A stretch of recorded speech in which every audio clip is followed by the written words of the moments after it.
Fala, meus amigos são paulinos, estamos aqui novamente trazendo mais um vídeo no canal desse pós-jogo do São Paulo após a eliminação da Copa do Brasil na disputa de pênaltis. 3-0 para o Atlético Paranaense nos pênaltis e na partida no tempo normal 1-0 para o Atlético. Mas a arbitragem prejudicou demais e influenciou na eliminação do tricolor na competição. Se inscreva no canal, deixa seu like, sua opinião aí nos comentários e vamos aí para o vídeo. Muito condicionado por um dos primeiros lances. Como é que você avalia a eliminação e, ao mesmo tempo, o que aconteceu no jogo em si em função daquele lance? A eliminação do São Paulo na Copa do Brasil não diz praticamente nada sobre o começo do trabalho do Hernan Crespo. Porque, assim, a eliminação, ela encaminhou por fatos isolados. Por fatos isolados. O São Paulo tinha o jogo absolutamente controlado aqui no Morumbi, no jogo de ida. O gol do Viveiros, do Kevin Viveiros, na reta final do jogo de ida, permitiu ao Furacão chegar vivo para o jogo da volta. E com 7 minutos o Rafael foi expulso e a história do jogo mudou completamente. Completamente. O São Paulo poderia ter jogado melhor com 10 homens contra os 11 do Furacão? Poderia, mas o jogo foi condicionado a partir daí. E não é que o São Paulo tomou uma pressão e que o Furacão fez um jogo espetacular. O jogo ele estava ali amarrado, o Furacão tentando pressionar com um homem a mais, com 11 contra 10, mas não estava conseguindo tanto assim, né? Até que o Renan, no minuto 70, né, com 25 do segundo tempo, acaba fazendo o gol do Atlético e aí leva para os pênaltis. E aí, nos pênaltis, o São Paulo se enterrou, né? O São Paulo poderia ter se classificado mesmo com esses fatos isolados. O gol do Viveiros no Morumbi, a expulsão do Rafael em Curitiba. Era só ter batido melhor os seus pênaltis, mas de fato foi um nível de aproveitamento e um nível de cobranças baixíssimo, baixíssimo. Mas foi assim, o confronto chegou para os pênaltis por fatos isolados que mudaram a sorte do duelo. O próprio Atlético não tratava a Copa do Brasil como prioridade. No jogo de ida, o Odair Hellmann poupou vários jogadores. E no jogo da volta, se esperava que ele poupasse de novo vários, né? Ele administrou melhor, né? Com menos reservas, mas com algumas reservas na Copa do Brasil. E assim, o Atlético não tem nada a ver com os problemas do São Paulo, aproveitou as brechas que o confronto ofereceu e se classificou com justiça pelo que foram 180 minutos, pelo que o jogo ofereceu. O mata-mata permite isso, mas fatos isolados transformaram um confronto que era para ser tranquilo para o São Paulo. O Atlético é um time bastante limitado mesmo. E o São Paulo conseguiu ser eliminado, deixado para trás dentro desse duelo de fatos isolados. Mas aí, pensando no Atlético classificado, ainda tem CRB e CSA, de Série C, né? Verdade. Então, os times que podem também chegar, é bem difícil, mas podem chegar também. Aqui estão vivos, não perderam, estão vivos, os jogos são amanhã. André Kfouri, daqui a pouco o Renata Ruel chega para falar da partida do Atlético Paranaense contra o São Paulo. E do lance da expulsão. Mas eu queria a tua opinião. Você achou que era um lance para a expulsão do Rafael? Depois entra o Jandrei. E ele não consegue também defender nenhum pênalti nas cobranças. E ainda perde a última. E ainda perde a uma. E ele vai para todo o mesmo lado. Então, é porque assim, né? Mas ele vai para o mesmo lado em todas as cobranças. Mas você achou que era para a expulsão do Rafael? Antes de eu dar a minha resposta, eu relembro que o meu histórico com o Renata Ruel é ruim. Apenas de uma discordância ao longo de todo o que trabalhamos juntos aqui. E o retrospecto é 0-1. E, obviamente, ela estava certa e eu errado.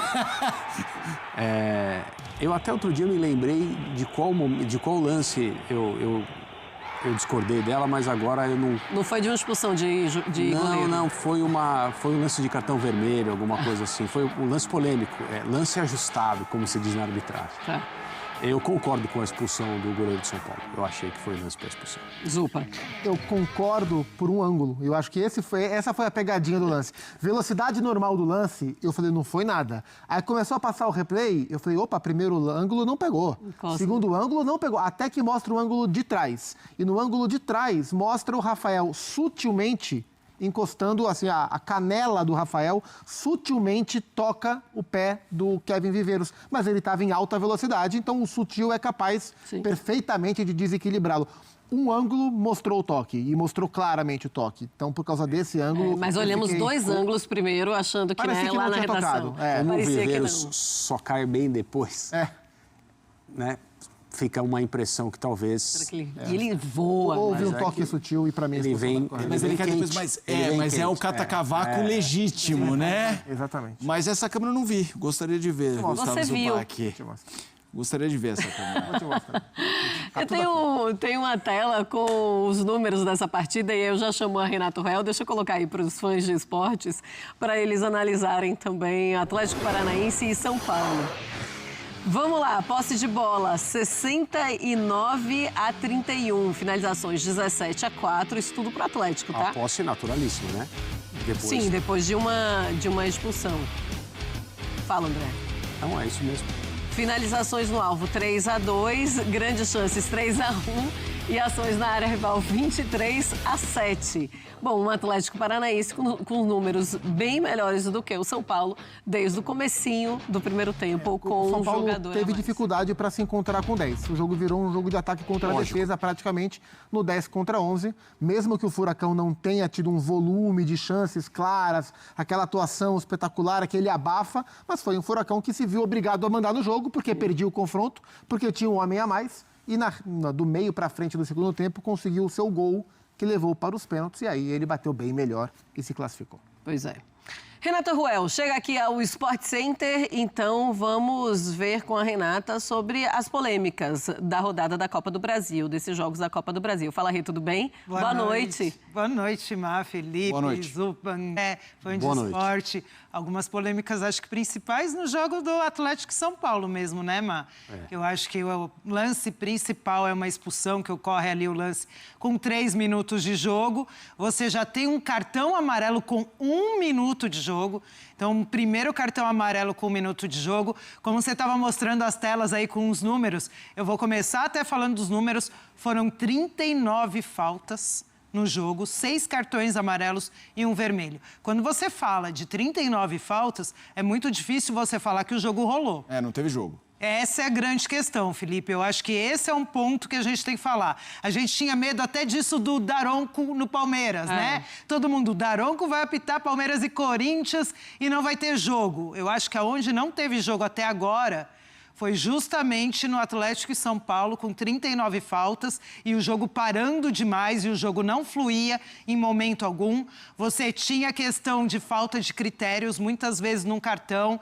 É um braço no corpo que ele dá cartão, é um braço no rosto que ele não dá cartão. Então, faltou critério. Eu acho que ele acabou irritando os dois times. E quando você irrita os dois times saem ali irritados com a arbitragem, é porque realmente você teve problema. Ninguém quer um jogo que fica parando o tempo inteiro. Então, eu acho que, numa análise geral da arbitragem, faltou controle de jogo, faltou critério, faltou deixar o jogo fluir. E isso, querendo ou não, interfere no espetáculo.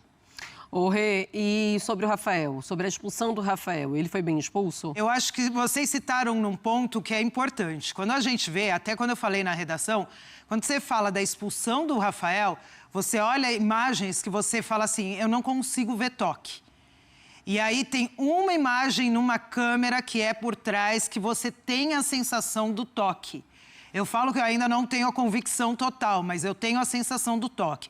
E se tem o toque, acho que foi o Zupac que falou, você está na alta velocidade, o jogador atacante, ele toma a frente dos 2 zagueiros do São Paulo, né? Que eu acho que os zagueiros diminuem ali a velocidade achando que o Rafael ia chegar antes. O atacante passa no meio dos dois, toma a frente dos 2 defensores. Se tem o toque, sofre a falta do Rafael, e aí, onde a gente analisa se era vermelho ou não? Justamente na hora do contato com o Rafael.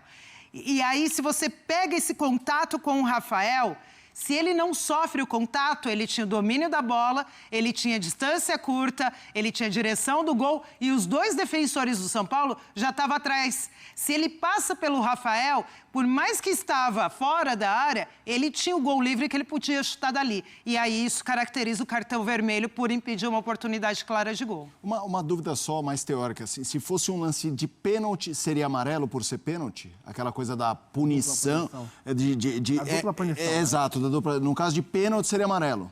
Fê, eu vou aproveitar isso para explicar essa dupla punição, porque eu vi muito nas redes sociais as pessoas falando assim, mas não pode ser expulso porque é dupla punição, só que era lance de conduta violenta. Depende da falta. E aí não realmente aí é outra questão. E conduta violenta, não importa se você vai dar pênalti ou não, e é vermelho. Conduta violenta é quíntupla punição. Se fizer isso, e eu tô vendo muita gente confundindo isso de dupla punição que você não pode expulsar em lance de pênalti. Então, explicando aqui rapidinho até essa questão, o que acontece? Se você impede uma oportunidade clara de gol fora da área, não importa se é na disputa de bola ou sem a disputa de bola. Uma falta normal de jogo, tá? Uma falta imprudente. Porque primeiro a gente analisa a natureza da falta e depois a questão tática. Então, a gente está falando de oportunidade clara de gol. Uma falta normal de jogo, fora da área. Se tem contato, se é na disputa da bola ou se é sem a disputa, é vermelho. Dentro da área, muda. Por quê? Porque você está dando um pênalti, mas o que muda dentro da área? Se você impedir uma oportunidade clara de gol com uma falta normal dentro da área, o que acontece? Se você tem disputa de bola nessa oportunidade clara de gol, cai para cartão amarelo. Se você não tem a disputa de bola dentro da área e impede uma oportunidade clara de gol, agarrando, eu não estou falando de conduta violenta, que aí é vermelha, mas agarrando, sem querer disputar a bola, empurrando o adversário, sem a bola estar em disputa, mesmo marcando pênalti, se não tem disputa de bola dentro da área, impedir oportunidade clara de gol, é cartão vermelho. Tá bom. Então é isso. É para cartão vermelho, vocês continuam concordando. Impressionante o André. 1-0. Só uma discordância. Uma. E já Na faz história. o quê? Foi do Luciano, alguma coisa do Luciano que você discordou comigo. Renato, você entrou aqui em que ano?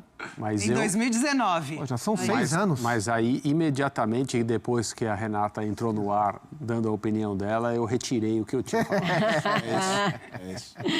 Ô, Rê, mais alguma polêmica, não? Eu acredito na rodada?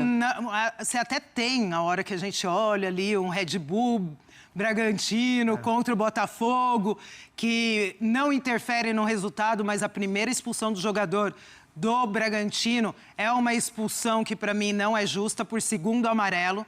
E aí você tem um segundo amarelo que é uma disputa ali de bola normal, ele pode até considerar faltosa, mas não impede um ataque promissor e não é uma ação temerária para cartão amarelo. Então, eu acredito que a primeira expulsão do Bragantino contra o Botafogo foi uma expulsão equivocada da arbitragem, que o VAR não pode intervir. Sim, porque era E aí, nesse lance, é a decisão do campo. E até voltando para o lance do Rafael, por mais que a gente possa ter dúvidas na imagem, é um lance que o VAR tem que revisar. Então, eu acho até importante a CBF disponibilizar a imagem que fica ali clara para todo mundo que teve o toque. Certo. Então, em breve, provavelmente, vamos ver, porque é o que a CBF tem feito, né? Em relação a uma polêmica de arbitragem, não compete a Renata, mas a turma do Linha de Passe vai falar bastante sobre polêmicas de arbitragem dos jogos das 9h30. Logo Pode depois deixar que desse elas vão chegar, elas vão chegar.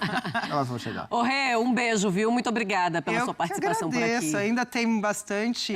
Tem. Bastante Copa do Brasil, vocês vão me ver aqui. Tá Nunca certo, comemorem antes da hora, né? Porque os erros chegarão.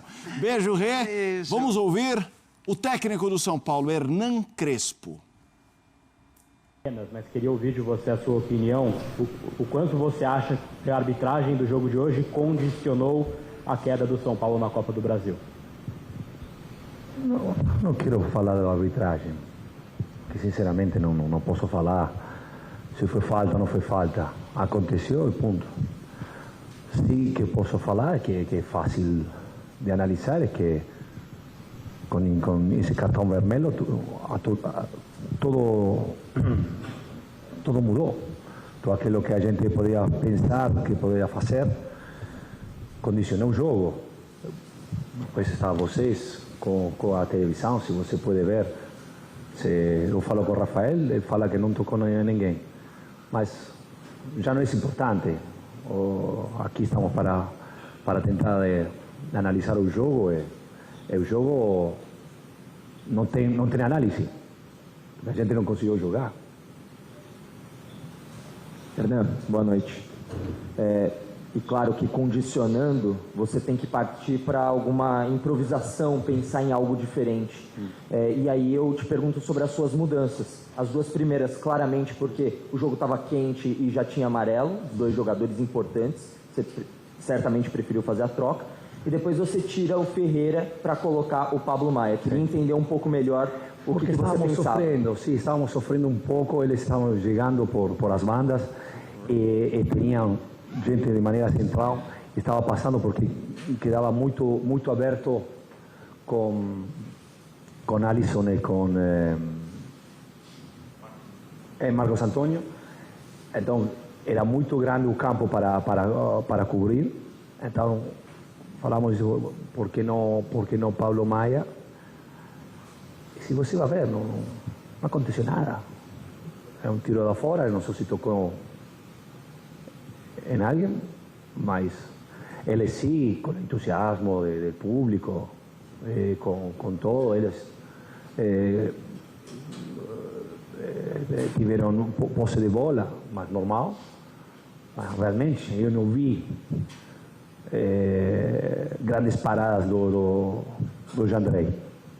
Então, acho que depois é assim, o jogo foi assim, jogo dinâmico, acontecem coisas que a gente não pode controlar. Acho que a ideia foi tentar de cobrir o espaço e infelizmente chegaram ao gol.